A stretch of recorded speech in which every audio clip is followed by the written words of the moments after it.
ठीक है, कैसा फील हो रहा है? कॉमर्स लिया, कुछ सोच के लिया ना, ले लिया? पढ़ना नहीं पड़ेगा, ले लेता है, कॉमर्स सबसे इजी है। 10th के बाद में तो वही तीन तीन ही ऑप्शंस होते हैं आपके पास, कॉमर्स, साइंस या फिर आर्ट्स। आधातर तो लोग तो ऐसे ले लेता है कॉमर्स की, ठीक है इजी है, पार हो जाएगा। बट ट्रस्ट में इजी तो नहीं है। इजी कब नहीं है? जब आप 12th के बाद कुछ बड़ा करने का सोचेगा। हाँ, 12th तक तो इजी है, ऐसा कोई बड़ा बात नहीं है। ठीक है, इसमें से कुछ जन को तो हम बहुत पर्सनली जानता है, नेचर के बारे में भी जानता है, फैमिली बैकग्राउंड से भी जानता है। ठीक है, कुछ को जानने में थोड़ा समय लगेगा। नीट मेरे को कम से कम थोड़ा क्लासेस दो कि मैं आपके ब्रेन्स को समझ सकूं, बिकॉज मुझे नहीं पता कि मुझे आपके लिए क्या एग्जाम्पल लेना है। Because every brain is different, आपका कैप्चरिंग पावर डिफरेंट होगा। बट ट्रस्ट मी, जो सब्जेक्ट आप लोग मेरे से पढ़ने आए हो ना, जब तक अब आप जिंदा हो तब तक उसका यूज करो। इवन इस स्ट्रीम से जो बिलोंग नहीं करता ना, वो भी इस सब्जेक्ट को यूज करता है, उसके बिना भी नहीं हो सकता। राइट? अकाउंटेंसी तो बेचारा साइंस वाला भी यूज करता होगा, जब वो पैसा कमाता है eight the end of the day. वो क्या करता है? कोई एक डॉक्टर क्या करेगा? अपना क्लिनिक करेगा, हॉस्पिटल खोलेगा। वो खोल के वहां पे क्या करता है? धंधा ही तो कर रहा है उसको। एंड धंधा करना मतलब अकाउंट्स करना पड़ेगा। अकाउंट्स करता क्यों है अपन? वाई वी डू अकाउंटेंसी और why we are reading this subject? कोई आइडिया? करना क्यों है भाई? क्यों सीख रहा है? कोई लॉजिक तो होना चाहिए। अपने को हिस्ट्री में सिखा दिया मोहनजोदारो ये आया था वो आया था, तभी भी यही क्वेश्चन था, भाई पढ़ क्यों रहे हैं? मैं क्यों जान रही हूं या क्यों जान रहा हूं? वो आया, चला गया, भारत आजाद भी हो गया, कितना साल चले गए, हम लोग इतने आगे पहुंच गए, अब मुझे क्यों जानना है? राइट? तो आप ये सब्जेक्ट पढ़ रहे हैं, इसका कुछ तो लॉजिक होगा। एंड ट्रस्ट में, क्लास 10th के बाद आप जितना कुछ पढ़ते हो, हर चीज में लॉजिक है। इसका आपके प्रैक्टिकल लाइफ में नीड रहेगा। तो क्यों पढ़ रहे हैं हम लोग ये? किस लिए? रिकॉर्ड बिजनेस ट्रांजेक्शन, जय बात, इसको बोलता है मैं स्कूल में फोकस किया हूँ, बुक का लाइन पढ़ के आया। अच्छा। अच्छा लगा, नहीं पढ़ना भी चाहिए। वी नीड चतुर रामलिंगम। बट कोई रणछोड़ दास चांचड़ भी है क्या? Yes, that's the base line of this subject. हम धंधा करते हैं, चाहे धंधा आप साइंस स्ट्रीम के हो, चाहे कॉमर्स स्ट्रीम के हो, कोई भी स्ट्रीम के हो, eight the end of the day life में कुछ भी कर रहा है, रेशियो एक ही जगह आके अटक जाएगा कि फायदा हुआ या नुकसान हुआ, प्रॉफिट और लॉस। आपने चाहे बचपन से लेके अभी तक जहां जहां ट्यूशन क्लासेस ज्वाइन किया, आपका eight the end of the day evaluation point क्या है? प्रॉफिट या लॉस? आपका प्रॉफिट क्या है? यदि आपका मार्क्स अच्छा आ गया तो आपके घर वालों को लगता है कि फायदा हुआ, ट्यूशन दे दिया। यदि ट्यूशन नहीं दिया और मार्क्स भी अच्छे नहीं आए तो उनको लगता है नुकसान हो गया ट्यूशन नहीं देके। एंड ट्यूशन दे के मार्क्स नहीं आया, उनको लगता है वहां पे भी नुकसान हो गया इसके ऊपर पैसा खर्चा करके। Right? Eight the end of the day मकसद तो है प्रॉफिट और लॉस। तो यानी जब तक जिंदा है ये सब्जेक्ट तो अपन को काम आएगा, चाहे आप कोई भी स्ट्रीम से हो। एंड क्यों मजा आता है इस सब्जेक्ट में? और मजा नहीं आए तो लेना पड़ेगा, नहीं तो सजा हो जाएगा। आप 12th के बाद कोई भी प्रोफेशन ऑप्ट करोगे, विदाउट अकाउंटेंसी कुछ भी नहीं है। एवरीवेयर आपको इस सब्जेक्ट का नीड रहेगा। एक ये सब्जेक्ट और एक मैथ्स, ये आपका पीछा नहीं। मैथ्स एक पॉइंट के बाद कुछ कुछ सर्टेन प्रोफेशनल कोर्सेज में आपका पीछा छोड़ देगा। ठीक है, एंट्रेंस लेवल तक वो काम आएगा। आप में से कोई भी जो सोच रहा है मेरे को 12th के बाद में सीयूईटी देना है, मेरे को एमबीए करना है, ठीक है, मेरे को सीएफए करना है, मेरे को एक्चुअल साइंस करना है, ठीक है, और भी बहुत से कोर्स है, तो आपको मैथ्स चाहिएगा। कोई भी प्रोफेशनल डिग्री आपको करना है, एंड सबसे ज्यादा आजकल प्रोफेशनल डिग्री आपके दिमाग में आता है 12th के बाद हम बीबीए करेगा और एमबीए करेगा। ये तो एक सपना होता ही है कॉमर्स स्ट्रीम में घुसने का कि हम एमबीए तो करेगा। राइट? बट एमबीए करने के लिए यू नीड मैथ्स। तो यदि किसी का मैथ्स नहीं है, आई विल सजेस्ट कि आपको मैथ्स ऑप्ट करना चाहिए, प्रोवाइडेड आपका सपना वैसा है तो। हाँ, लेकिन किसी को है कि 12th का मेरे को इंटीरियर डिजाइनिंग करना है, फैशन डिजाइनिंग करना है, यू डोंट रिक्वायर्ड मैथ्स। किसी को कि अपना एक्स्ट्रा करिकुलर एक्टिविटी में जाना है, मेरे को डांस करना है, मेरे को स्पोर्ट्स खेलना है, यू डोंट नीड मैथ्स, तब नहीं है चलेगा। But there are certain colleges, आपको सर्टेन कॉलेज स्पेसिफिक आपका फोबिया है कि मेरे को सेंट जेवियर्स चाहिए, मेरे को डीयू का नॉर्थ कैंपस चाहिए, बिना मैथ्स आप वहां एडमिशन ही नहीं ले पाओगे। 12th के बाद एक ही जिंदगी है आपके पास, या तो आप अच्छी कॉलेज में चले जाना या फिर एक अच्छी प्रोफेशनल डिग्री स्टार्ट कर देना। तीसरा कोई रास्ता नहीं है। तीसरा रास्ता हम बता सकता है जो है, लड़की लोग है जिनको पता है कि तीसरा रास्ता उनको कहाँ लेके जाएगा, और लड़का लोग को पता है वो गद्दी गर्म किया हुआ है पापा का, उधर जाके बैठना है, गल्ले में संभालना है, स्टाफ लोग तो ऑलरेडी पहले से हायर्ड है ही, उनको मॉनिटर करना है। सिंपल सा लॉजिक है, ये तीन ही रास्ते हैं, चौथा कोई रास्ता तुम्हारे पास में है नहीं। तो पूरा अच्छे से शिद्दत से पढ़ेंगे पूरा साल, कंसिस्टेंसी से पढ़ना, सब्जेक्ट को फील करना। फील कैसे करोगे? अब आप घर पे जब भी रहोगे ना, observe the language of your father, even mother if she is a working woman.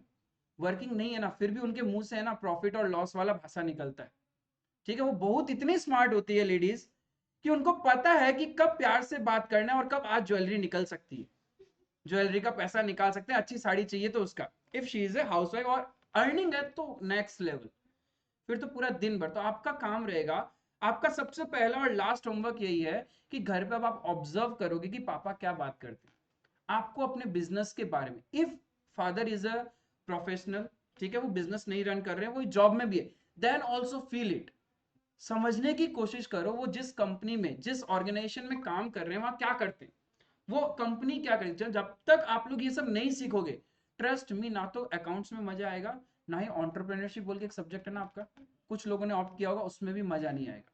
You have to understand the core of your business, you have to understand कि फैमिली चल कैसे रही है, पैसा आ कहां से रहा है, जा कहां पे रहा है।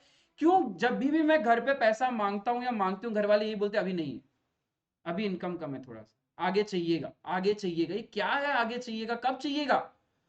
पिछले 5-6 साल से तो यही बोल रहे हैं 10th पास कर लो तब ये दिला देंगे, वो भी पास कर लिया लेकिन अभी भी यही बोल रहे हैं। अभी जब कुछ मांग रहे हो तुम लोग तो बोल रहे हैं आगे चाहिए। अब ये आगे क्या चाहिए, ये मेंटेलिटी आपको समझना पड़ेगा। जिस दिन आप ये समझ जाओगे, अकाउंट्स के आधे टर्म समझ में आ जाएंगे। आपके पूरे सराउंडिंग्स में अकाउंट्स ही अकाउंट्स है, एवरीवेयर अकाउंट्स है, ठीक है।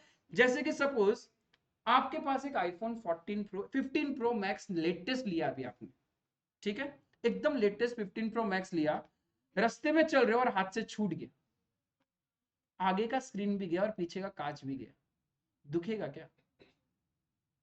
बहुत दुखेगा। यदि प्योर वैसे हो कि हाँ पता है कि पापा नहीं देंगे, अब तो गई लग गई हमारी, दुख क्यों रहा है? या फिर तुम्हारे क्या हुआ, तुमने कहीं पे अपने सेविंग्स पे ओवर द पीरियड्स, क्लास 6, 7, 8, 9, 10 आपकी बहुत अर्निंग्स होती है, जब भी कोई बड़े रिलेटिव्स आते हैं आप उनको प्रणाम करते हो तो कुछ मिलता है, फेस्टिवल्स में मिलता है, बर्थडेज में मिलता है, आपको कुछ ना कुछ मिलता रहता है, राइट? एंड आपने वो सेविंग्स करके कहीं रखा था, सडनली सडनली वो पैसा वहां नहीं है, अब क्या? दुखेगा क्या? दुखेगा। मम्मी की एक गोल्ड चेन थी, मम्मी ने रख के रखी थी, अब नहीं मिल रही है, पता नहीं कहां चली, दुखेगा क्या? बहुत दुखेगा ना। क्या हुआ, मम्मी 2 किलो फ्रूट्स लेके आई थी, अचानक से 2-3 पीसेस कम दिख रहे हैं। हो सकता है घर पे बहुत सारे वर्कर्स आपके काम करते हैं, मेड आती है, कुछ भी आता है, ठीक है, वो 2-3 पीसेस कम दिख रहे हैं, दुखेगा क्या? वो इतना नहीं दुखेगा, लेकिन सोने का चेन इधर उधर हो गया, दिन रात चेहरे पे वो दिख रहा होगा टेंशन। आपका आईफोन जो गिरा वो दुखेगा, राइट? आपका एक्टिवा को कुछ हो जाए, कोई खड़ी खड़ी एक्टिवा को ठोक के चला जाए, दुखेगा क्या? दुखेगा ना, राइट? क्यों दुख रहा है? बिकॉज डोंट यू थिंक ये सारा तुम्हारे लिए एक वैल्यूएबल आइटम्स है? आपको यही सिखाया गया है, सोने का चेन है, अच्छे से जाना रास्ते में, और कुछ ऐसा एरिया में जा रहा है तो गला वाला बांध के जाना, आजकल बहुत चेन स्नेचिंग हो रहा है, आपको सिखाया गया ऐसे, ठीक है। पैसा है तो संभाल के जाना रास्ते में, इधर उधर नहीं है, अभी से ऐसे कर रहे हैं, मैं नहीं चुराएगा, मैं नहीं चुराएगा, मेरे पास तुमसे मोटा है बट मैं कवर करके रखा हूं, ठीक है। तो डोंट यू थिंक ये सब चीजें हमने देखी है, फील किया है, राइट? फील किया है कि पापा, और जितनी भी इंपॉर्टेंट सामान होता है घर पे बहुत सेफली रखा जाता है, और हर किसी के सामने तो वो ड्रॉर खुलते भी नहीं, ड्रॉर खोलने से पहले 2 बार तो पहले चेक करेंगे इधर उधर रूम के बाहर कोई है या नहीं है, उसके बाद प्यार से वो ड्रॉर खोला जाएगा, उसमें सामान रखा जाएगा या फिर निकाला जाएगा, राइट? क्यों? क्यों आपको लगता है कि वो सारी चीजें वैल्यूएबल है? वैल्यूएबल का डेफिनेशन कोई बता सकता है? किस सेंस में वैल्यूएबल है? किस सेंस में वैल्यूएबल है? पैसा मतलब क्या होता है? वैल्यूएबल चीज क्या होता है? जो तुम्हारा अर्निंग को बढ़ाए या तुम्हारे रुपीस को बढ़ाए, वो वैल्यूएबल है। जैसे सोना खरीद के रखा, ओवर द पीरियड जब सोने की वैल्यूएशन बढ़ेगी तो तुम्हारे पास जो सोना है उसका वैल्यू भी बढ़ेगा ना, राइट? देन एक्टिवा है, सपोज वो एक्टिवा बिजनेस के लिए यूज होता है, तो तुम डेली कलेक्शन के लिए आता है जाता, तुम्हारा अर्निंग को बढ़ा रहा है ना, पैसा कलेक्ट हो रहा है बिजनेस के अंदर में। तो कोई भी ऐसा चीज जो तुम्हारी अर्निंग को बढ़ाए वो तुम्हारे लिए वैल्यूएबल है। और अर्निंग बढ़ाने का मतलब सिर्फ अर्निंग बढ़ाना नहीं है, कॉस्ट को कम करना भी है। सपोज आपके बिजनेस में 5 लेबर्स है, उन लोग डेली पैकेजिंग का काम करते हैं। पैकेजिंग समझ में आता है, कस्टमर ऑर्डर देके जाएगा तो अपन क्या करेगा, पैकेजिंग वगैरह करवाते हैं एंड देन डिस्पैच करते हैं गुड्स को, राइट। अब पैकेजिंग करने के लिए 5 लेबर रख रखे हैं, हर लेबर को हर महीने का 10,000 का सैलरी देना पड़ता है। सैलरी समझ में आता है, ठीक है, 50,000 रुपए गया। तुमने क्या किया, साला एक ऑटोमेटिक मशीन ही लगा दिया, ऑटोमेटिक मशीन जो अब ऑटोमेटिक पैकिंग हो जाएगा, उसमें बस रखना है, सब कुछ रैप वैप सब कुछ हो गया, खत्म काम। इससे अर्निंग बढ़ा क्या तुम्हारा? But don't you think machine आपके लिए वैल्यूएबल आइटम है? इट्स अ वैल्यूएबल, वो आपकी कॉस्ट को कम कर रहा है। आपका जो खर्चा था ना सैलरी देने का, वो कम हो गया ना। अब 5 लेबर रखने का जरूरत ही नहीं है, आप एक पर्सन को हायर कर लो जो उस मशीन को हैंडल कर सकता है, खत्म कहानी। मतलब 5 जन का काम एक मशीन कर रहा है, काम शॉर्टेज हुआ, कॉस्ट खर्चा कम हुआ। मतलब खर्चा कम करना भी, ऐसा कोई भी सामान जो आपके खर्चे को कम करे वो भी वैल्यूएबल है। एवरी टाइम जो आपकी अर्निंग बढ़ाए वो वैल्यूएबल नहीं है, जो आपके वर्क एफर्ट्स को भी कम करे ना वो भी वैल्यूएबल है। आई बात समझ में? या फिर जिसको बेच के मेरे पास पैसा आएगा वो भी वैल्यूएबल आइटम। ये सब चीजों को बिजनेस में क्या टर्म से बोलते हैं? बिजनेस में इसको बोलते हैं एसेट्स। ये सब तुम्हारी क्या है, एसेट्स है। ऐसे देखा है कभी कि इसको हाथ में लगाओ, ये मेरी संपत्ति है, ये मेरा सामान है। वो मेरा सामान मेरी संपत्ति is basically they want to say ये मेरा एसेट है। इसको बस आपने एक सोफिस्टिकेटेड वर्ड से बोल दिया, word asset. And sophisticated words हम सीखते कैसे? फ्रॉम द बुक्स, नॉलेज, ठीक है। तो ये जो वर्डिंग्स है ये अकाउंटेंसी आपको सिखाएगा। अकाउंटेंसी बेसिकली कर क्या रहा है, एक सोफिस्टिकेटेड फॉर्मेट में, तरीके में मुझे सारा स्ट्रक्चर सिखाएगा जो मैं कम्युनिकेट करूंगा दूसरों से, राइट।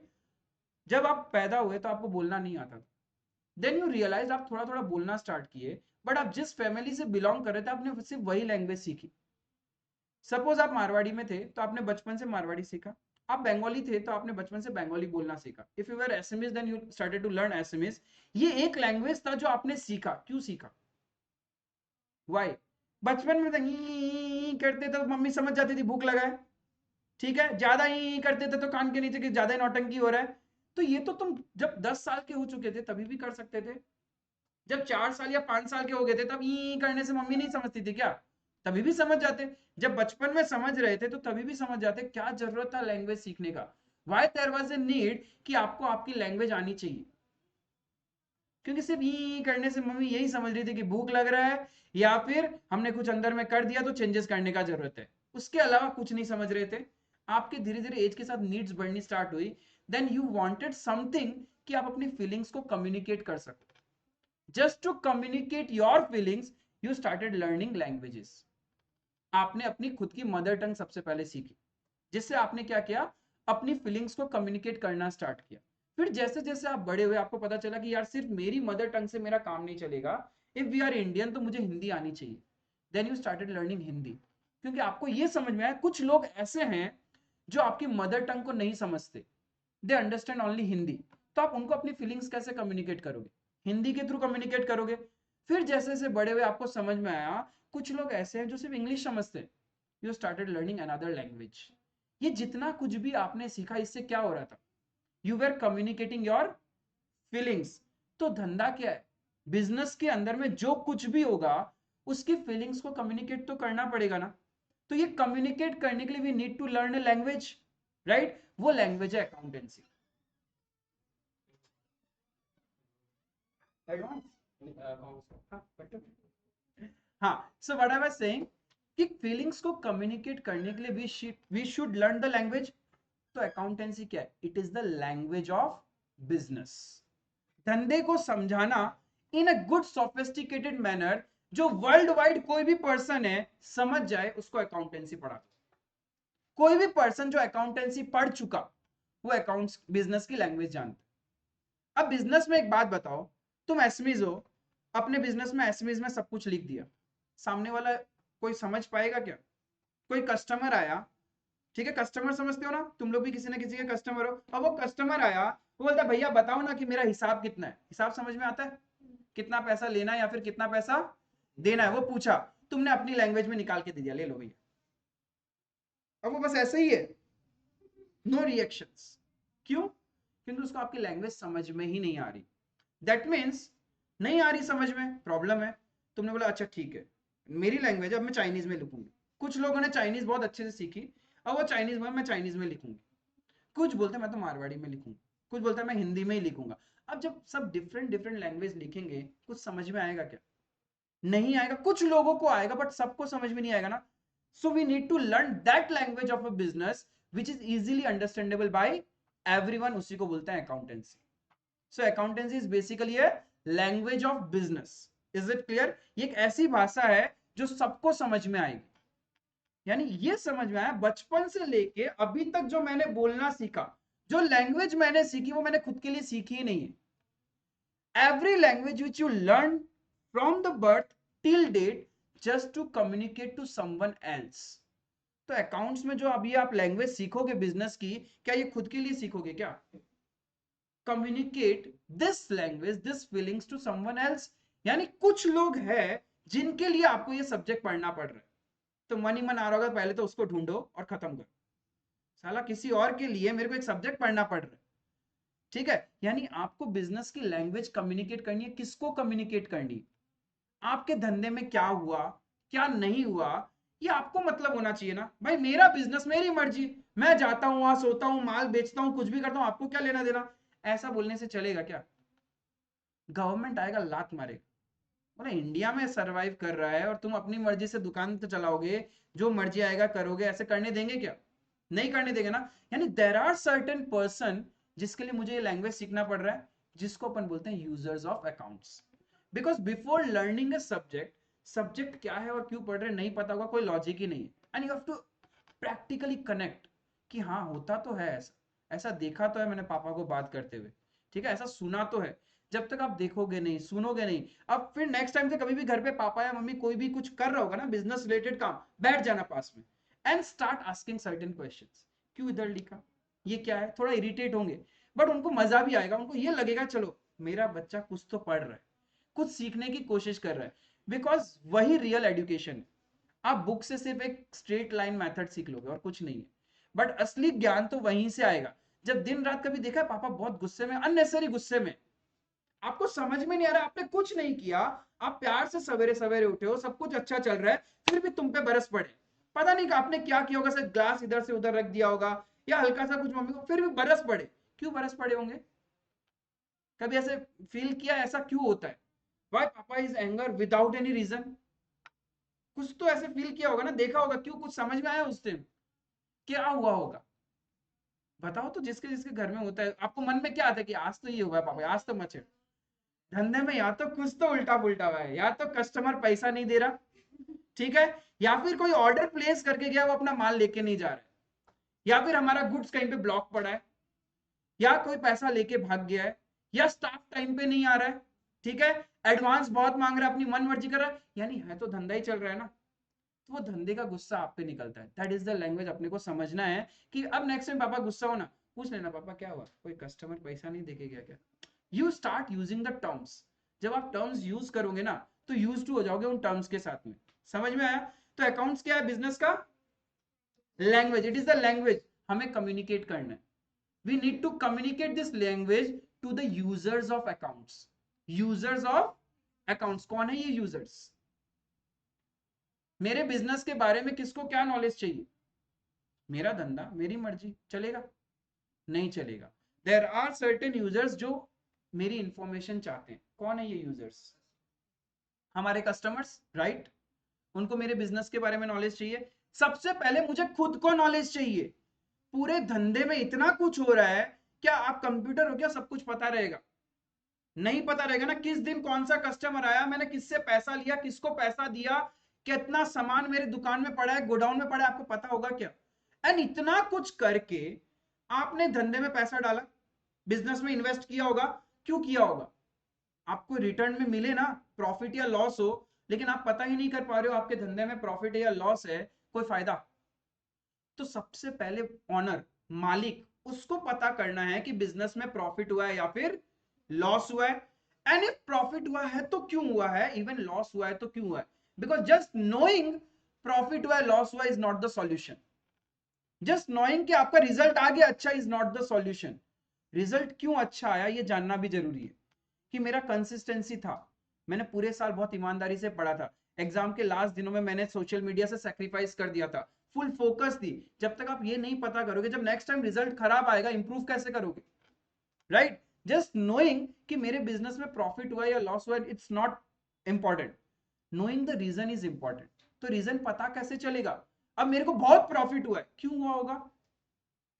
मैंने अच्छी सेल्स की होगी, राइट? एंड जरूरी नहीं एवरी टाइम सेल्स करने से प्रॉफिट होता है, हो सकता है मैंने अपने खर्चों को कंट्रोल किया है। पहले मैं बहुत एक्सपेंसेस करता था बिजनेस में, अब मैं खर्चे ज्यादा नहीं कर रहा, I cut down my expenses. जैसे मैंने बोला ना 5 लेबर काम करते थे, मैंने एक मशीन लगा दी, तो अब एक ही लेबर काम कर रहे हैं, तो मैंने 4 लेबर का एक्सपेंसेस सेव भी तो किया। तो एक्सपेंसेस बचेगा तो डोंट यू थिंक आपका प्रॉफिट बचेगा? पहले आपकी pocket money, suppose monthly pocket money 10,000 आप लोगों की, आप लोग लेविश लोग हो, तो 10,000 तो बेयर मिनिमम पॉकेट मनी हो ही सकता तुम लोग का, ठीक है, गला भी साथ नहीं दे रहा इस बात में तो, बट फिर भी हम मानते हैं कि 10,000 पॉकेट मनी है। अब 10,000 है, लेकिन बच कुछ नहीं रहा है। फिर धीरे धीरे आपको समझ आया बहुत खर्चा कर रहा हूँ मैं, दोस्त के साथ जाता हूँ ऐसे 500 उड़ा देता हूँ, ऐसे 1,000 उड़ा देता हूँ। फिर आपने धीरे धीरे वो कट डाउन करना स्टार्ट किया। Once you start cut down your expenses, don't you think आपका प्रॉफिट पॉकेट मनी बढ़ जाता है? आपको लगने लगता है यार आज तो क्या पैसा है हमारे पास, पिछला महीना का 5,000 बच गया, इस बार और 10,000 मिला, 15,000 पॉकेट में। फिर ये जो बचत होगी इससे आप क्या करना स्टार्ट करोगे? क्या खर्चा ही करोगे क्या? इस सेविंग से आप इन्वेस्टमेंट करना स्टार्ट करोगे। You start buying your valuable things, जो आपको पसंद था, फेवरेट ड्रेस जो आप नहीं ले पा रहे थे, जो मम्मी पापा नहीं लेने दे रहे थे, अब आपकी खुद की सेविंग से आप खरीद सकते हो। And they won't restrict you, क्योंकि आपने खुद ने अपने एक्सपेंसेस को कंट्रोल किया और पैसा बचाया। आपको अपना फेवरेट फोन लेना था, घर वाले रेडी है कि मैं तो सिर्फ 15,000 ही दूंगी, कोई बात नहीं मम्मी, मैंने 30,000 सेव कर रखा है, आईफोन तो अभी लेके आ जाऊंगी, राइट? तो यू स्टार्ट डूइंग सेविंग्स। समझ में आया? तो आपका प्रॉफिट और लॉस मुझे खुद को चाहिए, दैट इज नंबर 1 यूजर कौन है अकाउंट्स का? ऑनर खुद, मालिक। मालिक को क्या बोलते हैं? ऑनर, ठीक है। बट ये तो ऑनर हो गया एक जन, but there are certain other managements also. क्या एक मालिक सारे धंधे, मुकेश अंबानी सब बिजनेस में बैठता है क्या? इतने सारे बिजनेसेस है कि वो सब में जाके बैठ रहे हैं क्या? नहीं ना। तो उसको कौन मैनेज कर रहे हैं? देर आर मैनेजर्स, बड़े बड़े लोगों को उसने हायर कर रखा है, उन लोग मैनेज कर रहे हैं, तो उसको अपन बोलते हैं मैनेजमेंट। क्या बोलते हैं? मैनेजमेंट। मैनेजमेंट को भी तो इंफॉर्मेशन चाहिए। Management are the top level person.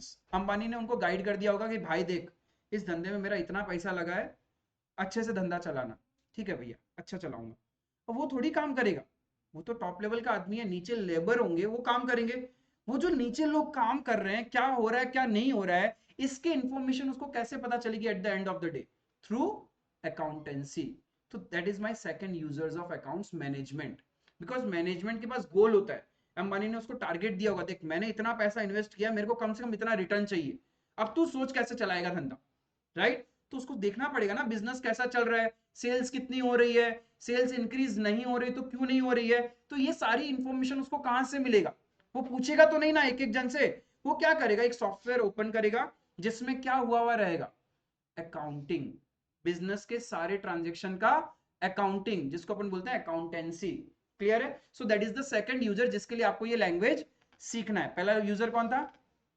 मालिक खुद। दूसरा मैनेजमेंट, मैनेजमेंट, मैनेजमेंट। ये दोनों घरेलू आदमी। जैसे कि तुम्हारी जिंदगी में क्या क्या होता है, तुमको खुद को पता होना पड़ेगा पहला। दूसरा किसको पता होना पड़ेगा? Mummy papa, family. ये दोनों लोग, तुम खुद और तुम्हारी फैमिली, मतलब मम्मी पापा जो घर पे रहते हैं, वो दोनों इंटरनल है, वो घर के अंदरूनी मामला है। लेकिन घर के कुछ बाहरी लोग भी है जिनको आपसे बहुत पंचायती, यानी आपके धंधे से उनको भी लेना देना है। Not only the internal users जिसको अकाउंट्स या बिजनेस के बारे में इंफॉर्मेशन चाहिए, there are certain other person also जिनको मेरे बिजनेस की इंफॉर्मेशन चाहिए। कौन है वो बाहर के लोग? जैसे इसने बोला रिलेटिव, वैसे ही वो होते हैं इन्वेस्टर्स, ठीक है, इन्वेस्टर्स, ठीक है, जिन्होंने मेरे बिजनेस में पैसा इन्वेस्ट किया है। जैसे कि सब शेयर मार्केट जानते हो, थोड़ा बहुत देखा होगा, शार्क टैंक देखा है आजकल।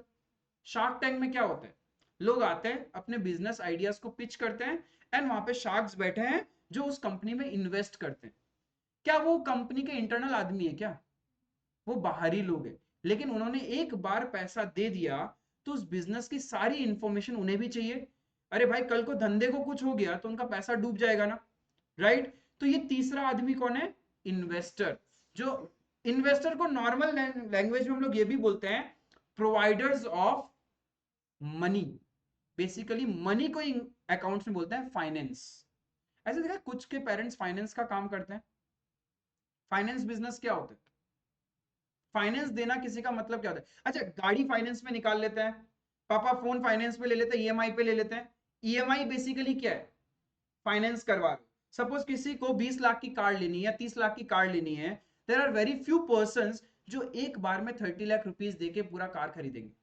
What they will do, 5 lakh 6 lakh down payment करेंगे, एंड बाकी धीरे धीरे करके ईएमआई पे करेंगे। ये जो धीरे धीरे ईएमआई है, आप किसको दे रहे हो, कार कंपनी को दे रहे हो या किसी बैंक को दे रहे हो, बैंक को दे रहे हो। मतलब बैंक ने क्या किया, आपके बिहाफ में कार कंपनी को पूरा पेमेंट कर दिया, राइट। 5 लाख आपने दिया, बाकी 25 लाख बैंक ने पे कर दिया।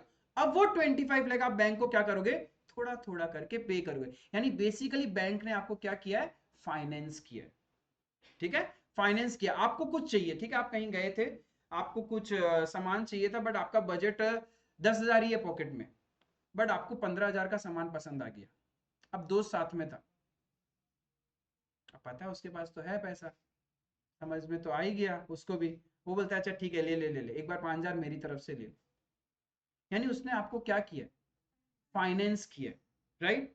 अब कल को तुम्हें कुछ हो जाए, ये उसको पसंद आएगा क्या, अब वो तुम्हारे लिए दुआ मांगेगा, जब तक मेरे 5,000 वापस नहीं आ जाते तब तक इसको कुछ ना हो। एक बार 5,000 आ गया फिर भाड़ में जाए, कोई दिक्कत नहीं है। तो वही तो काम इन्वेस्टर्स का है, प्रोवाइडर्स ऑफ फाइनेंस। जैसे बिजनेस के अंदर हम लोग बैंक से लोन लेते हैं, राइट। कोई भी बिजनेस बिना लोन नहीं चलता। इफ आपको बड़े से बड़ा बिजनेस क्रिएट करना, you need money, because business सिर्फ और सिर्फ पैसे से चलता है। यदि कोई बोलेगा बिजनेस ईमानदारी से चलता है, बिल्कुल नहीं। जहां ईमानदारी है ही नहीं वही बिजनेस है, बिकॉज बिजनेस ईमानदारी पे है ही नहीं खड़ा। हर बिजनेसमैन झूठा है। फिर किसी भी बिजनेसमैन से पूछो धंधा कैसे चल रहा है, यार है ही नहीं मार्केट, अभी तो बिजनेस पूरा स्लो है, प्रॉफिट उतना बचा ही नहीं है, बिजनेस में कुछ नहीं रहा, झूठ बोलता है। नहीं तो बंद करके कुछ तो स्विच कर लेता, नहीं कर रहा है। क्लियर है। तो ये जो प्रोवाइडर्स ऑफ फाइनेंस है, they need certain information of your business. क्या, व्हाट, क्या चाहिए उनको आपके बिजनेस का। उन्होंने आपको पैसा दिया धंधा करने के लिए, तो उनको क्या चाहिए कि मेरा पैसा वापस आ जाएगा क्या, क्या इस बिजनेस में कैपेसिटी है क्या रीपेमेंट करने का। एंड ये चेहरा देख के तो नहीं पता चलेगा ना, आप बहुत सुंदर सा मेकअप करके गए, लड़के लोग बढ़िया से सूट बूट पहन के बैंक में गए हो, सर प्लीज ऐसे रेबन का चश्मा वश्मा रखा साइड में, आज तो लोन चाहिए, थोड़ा सा डुप्लीकेट रोलेक्स राडो भी पहन लिया होगा हाथ में, आईफोन ऐसे उल्टा करके रख दिया। अब बैंक वाला सोच रहा है ओ भाई साहब इसको तो लोन दे ही दो। आपके चेहरे की जीरो वैल्यू है, समझ में आया, आपके धंधे की वैल्यू होती है, तो वो आपको लोन दे देगा। क्लियर है। लोन देने के टाइम वो क्या चेक करेगा, क्या आप वो पैसा रिटर्न कर पाओगे, क्या कैपेसिटी है या नहीं है। कहीं ऐसा तो नहीं आपने पहले भी किसी से पैसा उधार ले रखा है और उसका खा दिया। अरे भाई आपका दोस्त आपसे उधार मांगता है तो उसका बैकग्राउंड आप पहले ही चेक कर लेते हो, इवेल्युएट कर लेते हो बैक ऑफ द ब्रेन, तूने उससे भी लिया था पिछली बार, वो भी मेरे पास रो रहा था कि तूने चुकाया नहीं, तो अब नेक्स्ट टाइम आप क्या करते हो ना, भाई मेरे पास तो नहीं है अभी पैसा। तो सिमिलरली बैंक्स, तो बैंक्स क्या है हमारे बिजनेस की, प्रोवाइडर्स ऑफ फाइनेंस, ये भी एक यूजर है। इनको मेरे बिजनेस की इंफॉर्मेशन चाहिए, क्या चाहिए, whether I have a capacity to repay the amount, whether I have made any default earlier, क्या मैंने पहले किसी से लोन लेके डिफॉल्ट कर दिया, क्या हाथ खड़ा कर दिया नहीं दूंगा पैसा, जैसे अपने मालिया जी चलते बने फॉरेन कंट्री में मस्त एंजॉय कर रहे हैं, ग्रीन कार्ड है उनका वहां पे। तो वो क्या था, प्रोवाइडर्स ऑफ फाइनेंस, उनको भी मेरे बिजनेस का इंफॉर्मेशन चाहिए। तो अभी तक अपने 4 लोगों का नाम लिया जिसके लिए हम ये सब्जेक्ट पूरा लैंग्वेज सीखेंगे। राइट? कौन कौन था? Owners, management, investors, providers of finance. ठीक है, वैसे इन्वेस्टर्स भी प्रोवाइडर्स ऑफ फाइनेंस है, बट थोड़ा सा गैप रहता है, लाइन ऑफ गैप रहता है। और भी कोई लोग है क्या जिसको मेरे धंधे की इंफॉर्मेशन चाहिए? शेयर होल्डर बेसिकली मालिक हो गया, शेयर होल्डर मतलब ओनर्स, मालिक हो गए वो। और कोई? गवर्नमेंट, सबसे बड़ा उंगलीबाज गवर्नमेंट। भाई धंधे में क्या कमाया क्या नहीं कमाया उससे लेना देना नहीं है, लेकिन उसमें जो टैक्स बनता है वो तो उसको चाहिए। GST time to time payment किया या नहीं किया, राइट? जीएसटी का लाइबिलिटी कितना था और कितना पे किया, गवर्नमेंट को ये इंफॉर्मेशन चाहिए ना। तो कैसे पता चलेगा? Through our business accounts. समझ में आया? वो हमारे बिजनेस की अकाउंटेंसी देखेंगे और उनको पता चल जाएगा कि बेटा परचेज बहुत था, उसके बाद सेल्स भी बहुत किया, टैक्स कहां गया? इफ आपने इतना सेल्स किया है तो कस्टमर से टैक्स कलेक्ट किया होगा, तो तूने टैक्स जमा क्यों नहीं किया मेरे पास? जीएसटी पेमेंट करके आते हो ना तुम लोग, जहां पे भी खाते हो शॉपिंग करते हो, वहां पे देखना बिल के ऊपर जीएसटी लगा हुआ रहता है, गुड्स एंड सर्विस टैक्स। तो आप एक्स्ट्रा पे करके आते हो, तो वो क्या एक्स्ट्रा रेस्टोरेंट ओनर का है क्या? वो गवर्नमेंट का है, जो उसकी रेस्पॉन्सिबिलिटी है वो गवर्नमेंट के यहाँ डिपॉजिट कर दे। आया समझ में? तो गवर्नमेंट नीड्स द इंफॉर्मेशन, क्या क्या चाहिए? कितना टैक्स लाइबिलिटी हुआ, टैक्स टाइम टू टाइम आपने पे किया या नहीं किया, नहीं किया तो भाई कितना डिफॉल्ट है।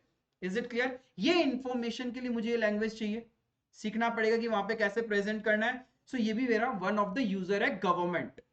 और कौन है? और भी होंगे यूजर्स। सोचो सोचो, आपके धंधे के बारे में किसको और जानना है?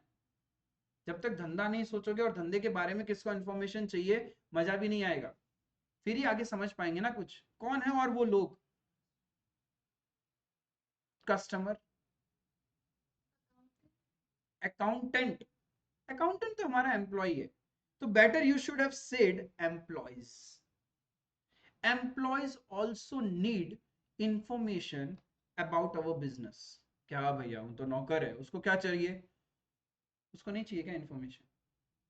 कल को 12th के बाद आपने बहुत अच्छी डिग्री अचीव की, अब क्या करोगे? प्लेसमेंट? मुंह उठा के ऐसे ही कोई कंपनी में प्लेस्ड हो जाओगे क्या? क्या करोगे? उस कंपनी के बारे में रिसर्च करोगे। क्या रिसर्च करोगे?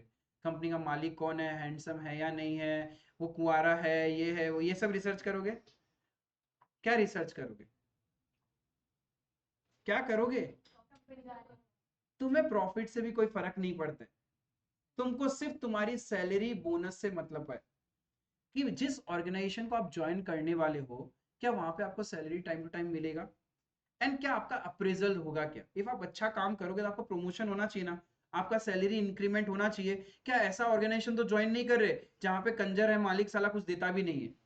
होता है बहुत बार, राइट? कौन देना चाहेगा भाई एम्प्लॉय को? तो employees need certain information, whether salary will be paid on time और नॉट। क्या कंपनी सैलरी एम्प्लॉयज को टाइम टू टाइम दे रहा है? एंड ग्रोथ है क्या, प्रमोशन करता है या नहीं करता, ये सारा चीज हम चेक करते हैं ना। तो ये कैसे चेक करोगे? मालिक खुद बताएगा कि आप जाके मालिक से इंटरव्यू लोगे। Sir, I am this degree holder, I want to join your organisation, I just want to know whether you pay salary on time और नॉट। बोलेगा रुक बेटा, एक मेल आएगा, अगली बार से कंपनी में अप्लाई मत करना, और 2-3 कंपनी में और फॉरवर्ड कर देगा, करते रहना अप्लाई तुम। तो बेसिकली वो कैसे पता चलेगा? Through the accounts. अब आपके दिमाग में क्वेश्चन आना चाहिए था, भैया ये बात तो समझ में आ गई, अकाउंट्स एम्प्लॉय को इन्फॉर्मेशन, ये एम्प्लॉयज को अकाउंट्स का एक्सेस कैसे मिलेगा? आपको नहीं लगता आपके बिजनेस का एक्सेस ऐसे ही किसी को मिल जाता है क्या? वो एक्सेस मिलेगा कैसे? पब्लिक पोर्टल्स में अवेलेबल होता है। क्लास 11 का आप जो कुछ भी सिलेबस सीखोगे, वो छोटे बिजनेसमैन के बारे में सीखोगे, सोल प्रोप्राइटर। अभी बात करेंगे कितना तरीका बिजनेस होता है। बट इंडिया में जितनी भी बड़ी बड़ी लेवल की कंपनीज है, गूगल करना, पूरा अकाउंट्स मिल जाएगा आपको गूगल में, उनका सारा का सारा डेटा मिल जाएगा आपको अकाउंट्स का। तो आपको आइडिया लग जाएगा कि इस कंपनी को ज्वाइन करना है या फिर नहीं करना है, वो सब आप वहीं से रिसर्च करोगे ना। अब ऐसा तो है नहीं आप अचानक से कंपनी के दरवाजे में चले गए, क्यों आए हो, वहां पे भर रहे हो, आज मैं ये चेक करने आई हूँ कि कंपनी में एम्प्लॉयज को सैलरी टाइम टाइम मिलता है या नहीं मिलता है, ताकि मैं डिसाइड कर सकूं कि मुझे इस कंपनी में अप्लाई करना है या नहीं करना है। गेट में घुसना ही नहीं देगा। तो ये सब इंफॉर्मेशन आप कहाँ से मिलेगा? पब्लिक पोर्टल, गूगल जिंदाबाद, उधर करेंगे सब कुछ मिल जाता है। ठीक है? तो वन ऑफ द यूजर किसके बारे में पता चला? Employees. They need the information. क्या क्या इंफॉर्मेशन चाहिए? What type of information? बोलो रे, दही जम गया ऐसे लग रहा है। अरे सैलरी टाइम टू टाइम मिलेगा या नहीं मिलेगा, प्रमोशन होगा या नहीं होगा, ऐसा तो नहीं है कंपनी में एम्प्लॉय ज्वाइन करते हैं और छोड़ के चले जाते हैं, ज्वाइन करते हैं छोड़ के चले जाते हैं, नहीं कुछ तो गंडोगोल है। अरे ऐसा ऑर्गेनाइजेशन तो जैसे समझ लो तुमको कोई रेंटेड घर पे शिफ्ट होना है, साला उस घर में जो रहता है 2 महीना बाद छोड़ के चला जाता है। ये हिस्ट्री बैकग्राउंड भी आप चेक करते हो, कहीं कुछ है तो नहीं, रात को आवाज तो नहीं आती है, राइट? ये सारे आप डेटा चेक करते हो, एंड देन वास्तु शास्त्र पता है कितना कुछ बुला के चेक कर लो पंडित जी, सब बढ़िया है तो हाँ, वास्तु ठीक है, एंट्रेंस ठीक है, किचन ठीक है, अब वी कैन स्टे। तो इतना जब आप रिसर्च करते हो, सेम चीज you will do for the आपके जॉब के लिए भी। तो employee is one of the user of our accounts. और भी कोई लोग है क्या? Other businesses in the same field. अब सोचो, टाटा मोटर्स ईवी लेके आया, one of the leading EV manufacturer in the India, आज के डेट में टाटा मोटर्स है। तो आपको नहीं लगता बाकी कंपनी वाले वॉच डॉग्स की तरह देख रहे होंगे उसको कि कर क्या रहा है, व्हाट आर द स्ट्रेटेजीज, क्या क्या नए सेगमेंट्स आने वाले हैं, उनका क्या पर्पस है, एंड उसके अकॉर्डिंग अपना बिजनेस प्लान करेंगे। क्योंकि यदि आपको आपके कॉम्पिटिटर के बारे में नहीं पता, कहां भागोगे? एक खाली मैदान है, आपको भगा दिया रेस में, भागो दौड़ो, दौड़ रहे हो ना, इधर कोई है ना उधर कोई है ना पीछे कोई है, खुद दौड़ रहे हो। अब ये भी समझ में नहीं आ रहा कि मैं फर्स्ट आ रहा हूं या लास्ट आ रहा हूं, तो भाग तो अकेले रहे हो। You need competitors, until unless आपकी लाइफ में कॉम्पिटिटर्स नहीं है, आपको मजा भी नहीं आता है।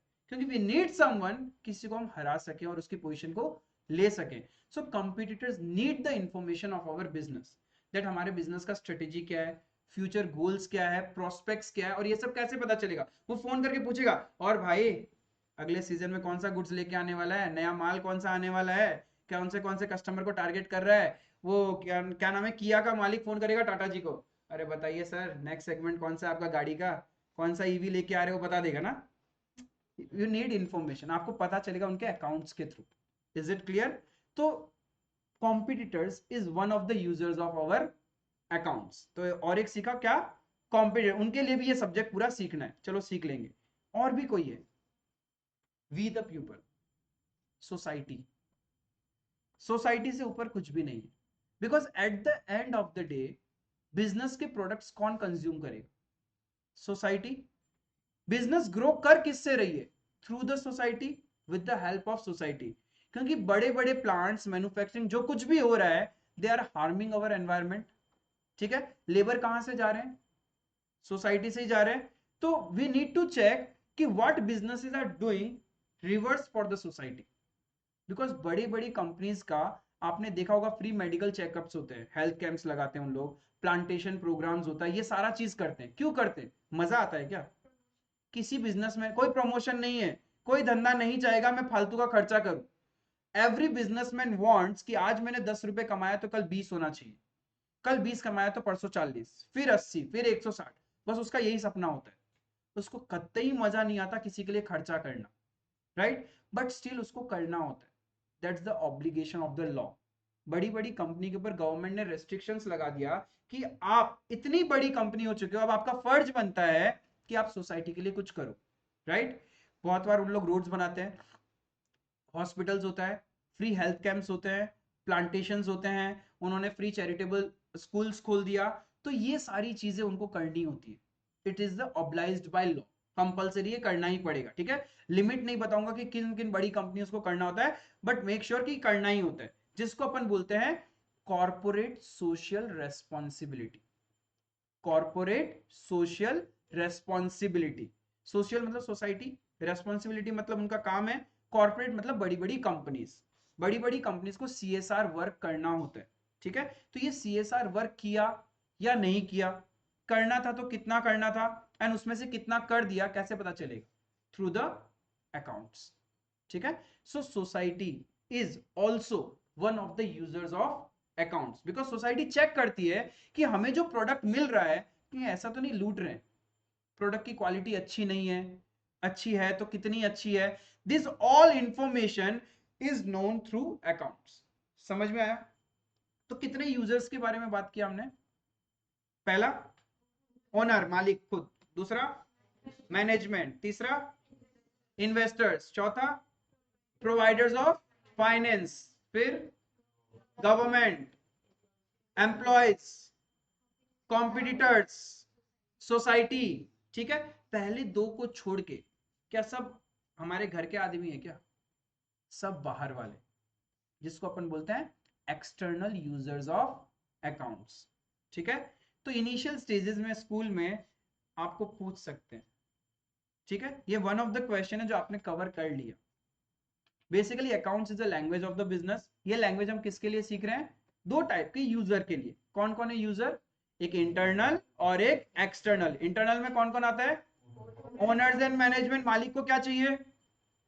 मालिक को क्या इंफॉर्मेशन चाहिए? लेमन लैंग्वेज में बोलो। नहीं चाहिए अभी मुझे इंग्लिश, मुझे पता है कुछ लोगों की इंग्लिश बहुत अच्छी है।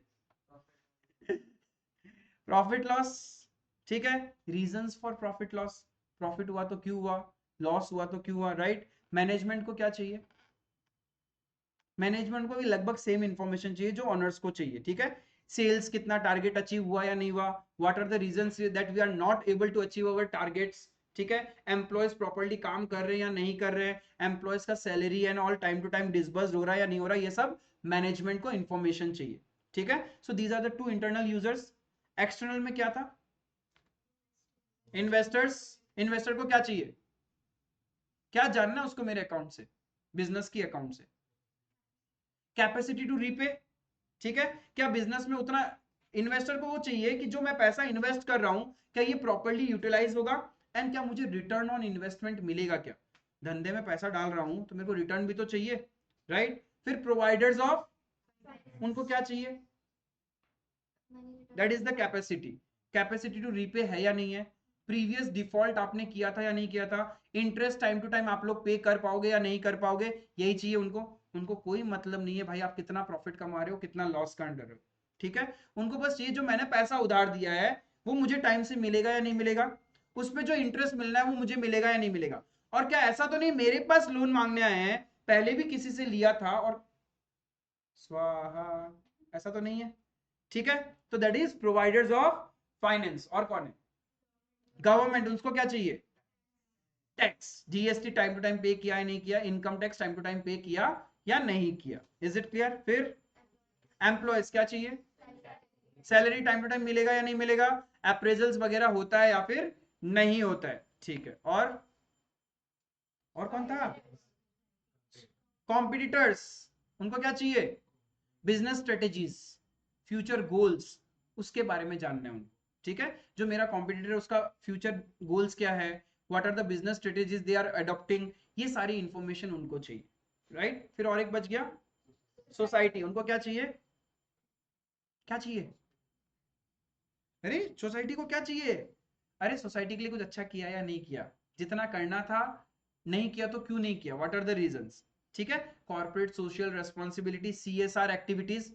ठीक है, कोई बात नहीं, लिखने का जरूरत नहीं, लिखाएगा, सब लिखाएगा, सब कुछ लिखा था मैं, एक एक चीज, सब कुछ नोट्स में रहेगा। ठीक है, पहले डिस्कशन करेंगे जब तक ड्रिल डाउन हो जाएगा, फिर मैं एग्जाम आपको स्कूल में भी तो प्रेजेंट करना पड़ेगा ना, इतना ज्ञान ऐसे लिखने से तो नहीं होगा, तो मैं सोफिस्टिकेटेड तरीके से लिखा दूंगा।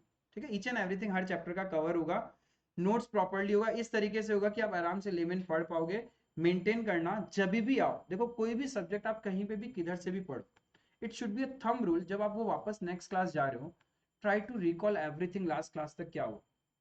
बिकॉज पढ़ाई इज नॉट कि जब आप कॉपी लेके बैठते हो, education is something which can do anywhere any time. आप घर पे काम करते हुए पढ़ सकते हो, आप शावर लेते वक्त भी पढ़ सकते हो, revision can be done at any moment of time. आप वॉशरूम में बैठे हो तभी भी रिवाइज कर सकते हो। It's all about year. जब तक आपका पिक्चराइजेशन मेमोरी ये स्ट्रांग नहीं होगा, आप मान के चलना कि आपका सब्जेक्ट स्ट्रांग नहीं होगा। कोई भी सब्जेक्ट लो, कोई भी स्ट्रीम लो, आपको लगेगा कि जिस दिन मैं कॉपी लेके बैठती हूँ 2 घंटा 3 घंटा लेबोरियस बनती हूँ तब पढ़ाई होता, बेवकूफी है। ऐसा नहीं है। And always train your self for the time कि कल एग्जाम है, आज तुम्हें 103 डिग्री बुखार हो जाए तो क्या, then what will you do.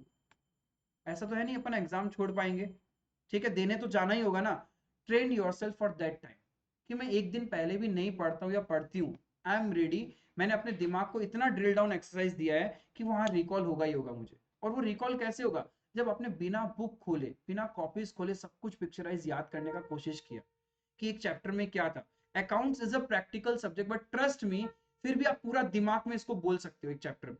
कि एक चैप्टर में क्या सीखा, क्या नहीं सीखा, क्या टर्म्स था। जिस दिन वो स्टार्ट कर दिया ना, आप कभी ऐसा होगा ही नहीं कि आपके खराब मार्क्स आएंगे। और चाहे खराब मार्क्स आओ, marks won't decide your destiny. Marks एक जस्ट रिजल्ट है। एक पर्टिकुलर डे ऑफ होने की वजह से शायद हो सकता है आपका मार्क्स खराब आ गया, बट फ्यूचर में आप लोग बहुत ज्यादा एक्सेल करोगे यदि आपका ये मेमोरी पावर स्ट्रांग हो गया तो।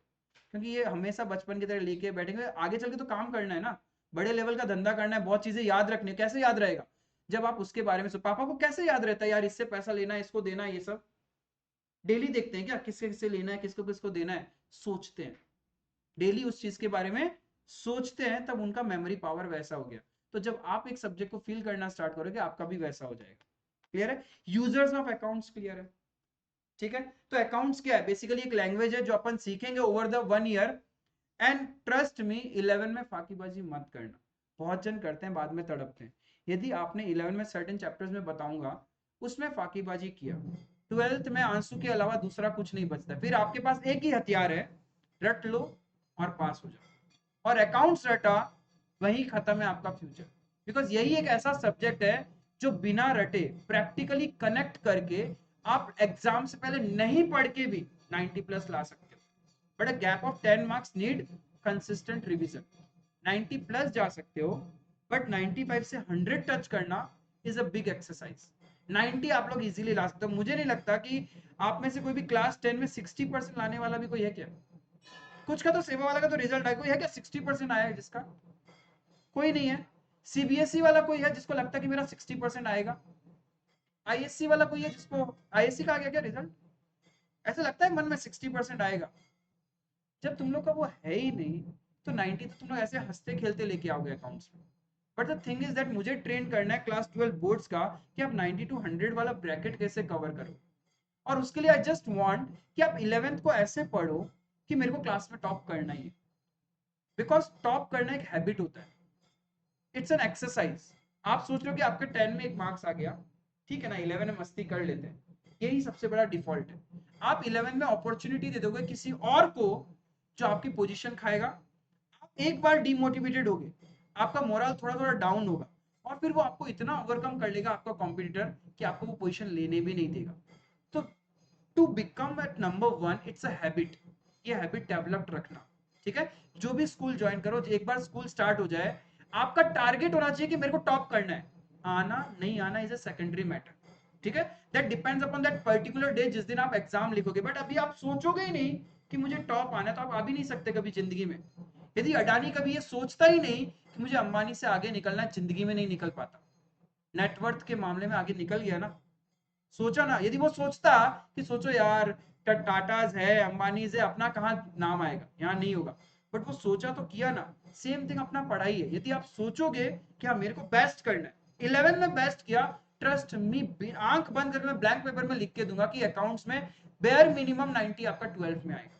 11 में फोकस किया तो, और 11 में फोकस नहीं किया, फाकीबाजी किया, अपनी मर्जी से क्लासेस बंक कर रहे हो, नहीं आ रहे हो, एक्स वाई जेड रीजन है, स्कूल में आप सिंसियर नहीं हो, टेस्ट नहीं लिख रहे हो, कोई कुछ नहीं कर सकता। वंस गॉन 11 फिर वापस नहीं आएगा। फिर आप लाइफ टाइम यही रिग्रेट करोगे कि मैंने 11 को अच्छे से पढ़ लिया होता। Because I am in a different philosophy. There are other philosophies in the market जो बोलेंगे 11 में कुछ नहीं रखा, बट मेरे हिसाब से 11 सब कुछ है। 11 में जितने अच्छे से आपने करोगे, उतना अच्छा आपका 12 हो। 11 में जितनी फाकीबाजी करोगे, उतना बेकार आपका 12 जाएगा। फिर आप 12 में अच्छा ला भी रहे हो ना, ट्रस्ट में, मेरे कोई भी स्टूडेंट जो 11 में अच्छा किया उससे कॉम्पीट करके देख लेना, उसका बेसिक्स ज्यादा स्ट्रांग होगा। आपने एक बार रट के तो मार्क्स लिया होगा 12th में, लेकिन आप उससे हायर लेवल में नहीं टक्कर पाओगे। मेरे पास सेवा का पिछले साल बैच था, ठीक है। आज जो उन लोग सीए फाउंडेशन में बैठते हैं, और कुछ बाहर के स्टूडेंट जिन्होंने इधर उधर पढ़ा हुआ था, क्योंकि सेवा एक डिफरेंट स्ट्रेटेजी ऑफ एजुकेशन है, उनका जो माइंडसेट है और जो मेरे स्टूडेंट्स का है, because we are always focused on practical oriented, कि हमारा क्लैरिटी चाहिए। और 11 में इतना पढ़ा, क्योंकि रेयरली यू विल फील कि मेरा क्लासेस ऑफ हो रहा है। There will be few days, might be मेरा ऑफ डे हो, हेल्थ ठीक नहीं है, या फिर सर्टेन इमरजेंसी वर्क, बस वही एक रीजन होंगे कि मेरी क्लासेस नहीं हुई। Otherwise it will be on dot time. जितना टाइम मैं बोलूंगा उस टाइम में स्टार्ट होगा। एंड नॉर्मली जितना टाइम मुझे चाहिए 1.5 घंटा पढ़ाने के लिए, अभी इनिशियल डेज में स्लो एंड स्टडी जाऊंगा, because I am waiting for the result. CBSE का रिजल्ट भी आना है, बहुत स्टूडेंट्स वेट कर रहे होंगे, तो आई डोंट वांट कि अपन इतना आगे निकल जाए कि फिर मैं उनको कॉप अप नहीं करवा सकूं, ठीक है, वो स्लो जाएगा। बट माई कंसिस्टेंसी रहेगा, मैं डिसिप्लिन मेंटेन करूंगा, मैं प्रॉमिस करता हूं कि मैं तुम लोग की टाइम की वैल्यू करूंगा। और तुम लोग की टाइम की वैल्यू मैं कैसे करूंगा, कि तुम लोग टाइम पे क्लास में आ गए और मैं आधा घंटा लेट स्टार्ट करूँ तो बुरा लगेगा ना, कि साला मेरा आधा घंटा खराब कर दिया। हो सकता है आप उससे पहले खेल रहे हो, कुछ और कर रहे हो, that means I am not respecting your time. But if I am punctual, it means I am respecting your time and I believe कि तुम लोग भी मेरा टाइम का वैल्यू करेगा। एंड मेरा टाइम बहुत कीमती है सच में। सवेरे 6:30-7 बजे से खड़ा होकर यहाँ पे स्टार्ट होता हूँ, जो रात तक मुझे पढ़ाना है। And we I have to think about the CA student. HS को पढ़ा के मजा आता है, क्योंकि आप लोग को करियर गाइडेंस करके मेरे को मजा आता है, ठीक है। बाकी पढ़ाने के लिए मेरे को बुक भी नहीं चाहिए आप लोग को पढ़ाने के लिए, लेकिन जो मजा सीए वाले में आता है, राइट। तो इफ आई विल रेस्पेक्ट, तो आप लोग को रेस्पेक्ट करना होगा। आप लोग हो कोशिश करना 5 मिनट पहले आ जाओ, चलेगा, क्या होगा, वेट कर लोगे, थोड़ा गपशप कर लोगे, या फिर रिवीजन कर ले। क्लियर है ये वाला चीज। तो आज अपन ने अभी तक क्या सीखा, अकाउंट्स क्या, it's a language of the business. आपसे कोई भी पूछा अकाउंटेंसी क्यों पढ़ रहा है, अरे पापा पढ़ना पड़ेगा ना, इसको बताना पड़ेगा मुझे लोगों को। तो भाई कौन है ये लोग, कौन है ये, दो तरह के लोग हैं, internal users and external. Internal में कौन है, अपन खुद मालिक, और अपने धंधे को मैनेज करने वाले मैनेजमेंट्स, मैनेजर्स वगैरह, राइट। देन एक्सटर्नल में कौन है, investors, providers of finance, employees, governments, society, competitors, ठीक है। These are my external users जिसके लिए मुझे अकाउंट्स पढ़ना है। Is it clear. अब ये सब को हम पढ़ेंगे। धंधे में अकाउंट्स कर रहे हैं, सबसे पहले खुद के लिए टू नो व्हाट, धंधे में अकाउंट्स कर क्यों रहे, to know, to check what, profit और लॉस। धंधे में सबसे पहला मेन रीजन यही होता है अकाउंट्स करने का सिस्टमेटिक तरीके से, so that at the end of the year मैं पता कर सकूं कि कितना प्रॉफिट हुआ या कितना लॉस हुआ। I said at the end of the year. सबसे पहले मुझे लगता है कि आपको ईयर्स के बारे में ही नहीं पता। पता है आपको ईयर्स के बारे में, ईयर कब चालू होता है और कब खत्म होता है।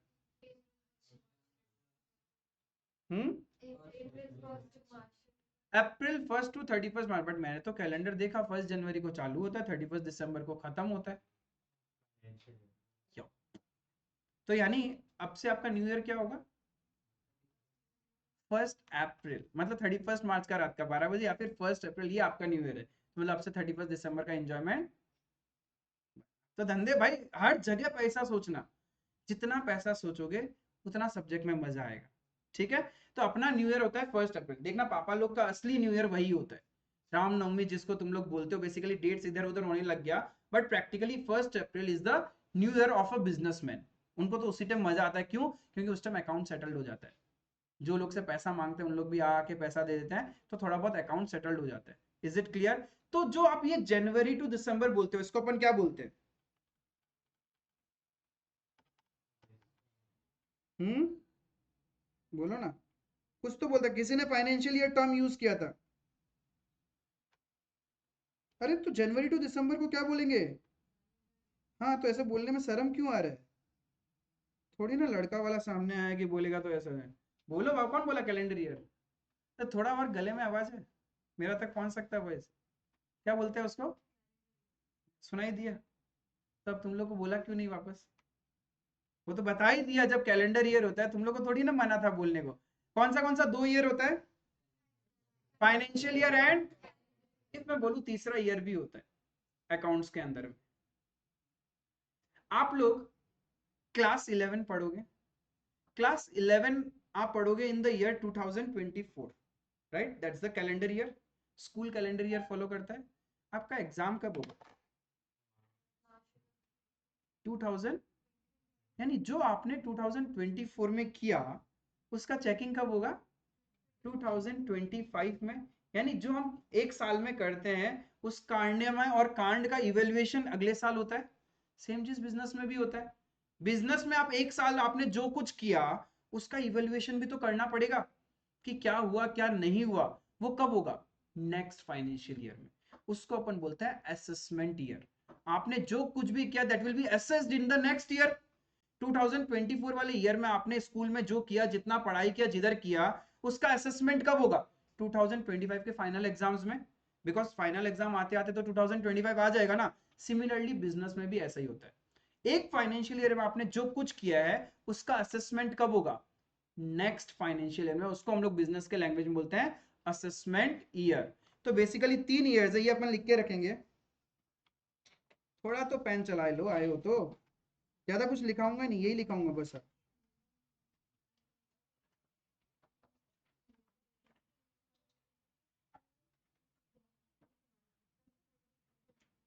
एक होता है calendar year, calendar year. Calendar year कब चालू होगा, कब खत्म होगा? ऐसे घबरा जाते, पता नहीं हम क्या ही पूछ लिया, ऐसे लगे कुछ तो ट्रिकीनेस होगा, सोचना पड़ेगा इसमें तो। हे भगवान, कैलेंडर ईयर नहीं पता। 1 जनवरी से लेके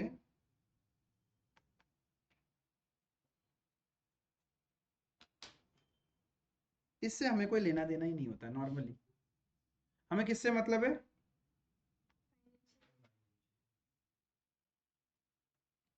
फाइनेंशियल ईयर।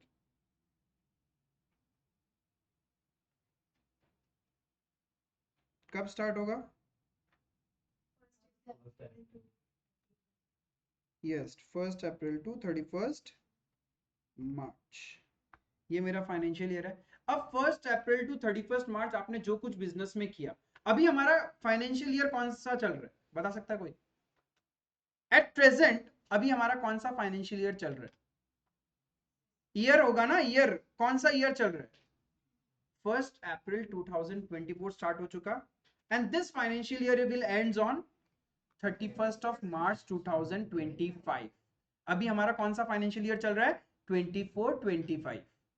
1 अप्रैल 24 को ईयर स्टार्ट हुआ, 31 मार्च 25 को ईयर खत्म होगा बिजनेस का, राइट? अब 1 अप्रैल 24 से लेके 31 मार्च 25 में हम जो कुछ करेंगे बिजनेस में, उसका असेसमेंट कब होगा? 1 अप्रैल 25 से लेके 31 मार्च 26 में। तो अभी जो ईयर चल रहा है, कैन आई से this is an assessment year for 23-24? Previous financial year कौन सा गया? 23-24। 1 अप्रैल 23 को स्टार्ट हुआ, 31 मार्च 24 को खत्म हो गया। अब उसका असेसमेंट कब होगा? करंट फाइनेंशियल ईयर में। Is it clear? तो can I say 24-25 is the assessment year for 22-23, ठीक है? Whereas 25-26 will be the assessment year for 24-25। Clear? एक साल आगे। Is it clear? तो असेसमेंट ईयर क्या होता है? Next year of financial year.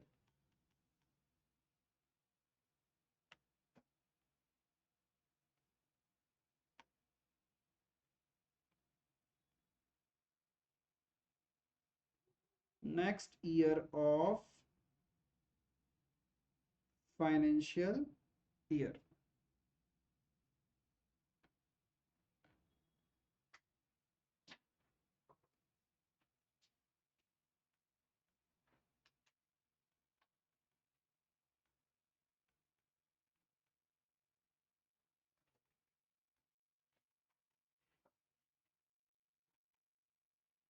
दूसरा आपने पढ़ा users of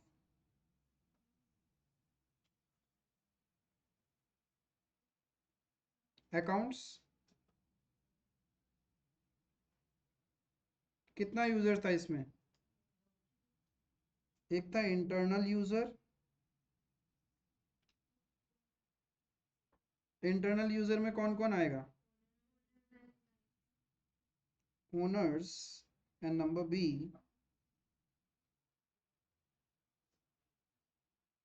management.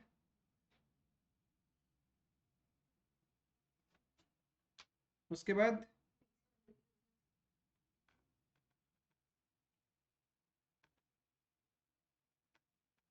External users.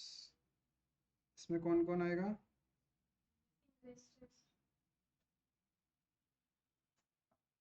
Investors हो गया, प्रोवाइडर्स ऑफ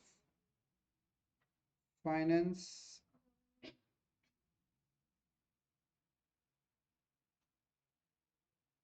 गवर्नमेंट,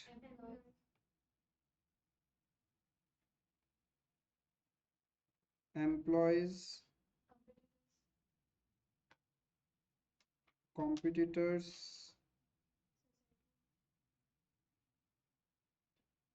सोसाइटी, और एक लिख रहा हूं मैं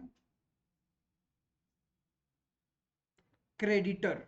ठीक है, टर्म समझते हैं, फिर रैप अप करते हैं, थोड़ा थोड़ा करके करें।